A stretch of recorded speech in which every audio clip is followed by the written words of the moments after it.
Why Palestinian defenders do not shout to Egypt, "Open the gate." Part 2. Please see the description under this video, if you need clarification of the sound, created by AI. Please click the like button and share this video with your friends to spread the truth. It is hard to believe that the Biden's administration did not even condemn the behavior of Congresswoman Rashida Tlaib, who refused to denounce the massacre that Hamas carried out on October 7, but on the contrary. White House began to promote new measures aimed at protecting Muslims from the danger that does not exist for them, without even mentioning the true real victims, Jews. The White House also did not condemn hundreds of pro-Hamas demonstrations and attacks on Jews. During the briefing on October 23, Jean-Pierre said the White House had not seen any credible threats, when asked about the administration's level of concern about increasing anti-Semitism. She then went on to address hate-fueled attacks against Muslim and Arab Americans. On November 1, Vice President Kamala Harris announcing the country's first national strategy to counter Islamophobia. Not opening a gate by Egypt is a crime. This crosses out all Israeli efforts to reduce the casualties of Gaza's peaceful Palestinian Arabs. This could reduce the casualties of Israel's army. This makes it almost impossible to destroy all Gaza fascists. The fact that no one is screaming about opening the gate says either that no one cares about a positive solution of this issue, or that everyone is deliberately helping to continue this conflict and killing more people in this place. In addition, everyone who cares so much about the life of so-called peaceful Palestinian Arab population should be the first to seek opportunities for those who want to leave the battlefield. I think that in the world history there has not yet been such a case that civilians could not escape from the combat zone. In addition, probably at least 90% of peaceful Palestinian Arabs of Gaza are the same thugs as Hamas. They chose them and they support them.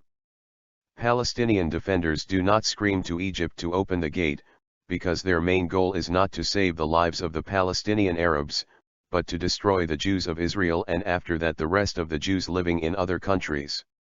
Everybody, who are now crying about starting a ceasefire, should shout about opening the gates of Egypt and accusing Egypt of a war crime. The last example, the whole world opened the door, was for Ukrainian refugees and more than 6.2 million people escaped from the place of the battle. Gaza has probably about 2 million citizens and the Sinai Peninsula has a lot of empty space. In addition, when recently the Middle East was blazing with wars, many millions of Muslims fled their countries and nobody held them hostage. It is remarkable that Muslim countries, which did not have war, did not accept these refugees, but the Western world accepted them. Muslim refugees prefer to live in the West, rather than in countries with their own culture, because life is better in a civilized world. At the same time, when they come to the West, they try to change it and adapt it to their own Muslim values. They do not accept Western morals and only want to enjoy the economic privileges of the West. Muslims are trying to intimidate the West by threatening not voting for those candidates who do not support their demands. Now, we can observe the process of self-destruction of the Western countries by receiving peoples foreign to the West. A ceasefire means leaving the leadership of the Hamas authorities and continuation of terror. Israel stepped on this rake many times before and cannot anymore afford to let this happen again. I cannot understand why Israel should provide Gaza with everything it needs, including water, food, electricity, gasoline, and everything else. What other state in the history of humanity provided everything to even a friendly people, and in this case for an inhuman enemy, who want to destroy you? Why does Egypt, which supports Gaza with words, has similar religion and culture, and refuses to provide it with these necessary things?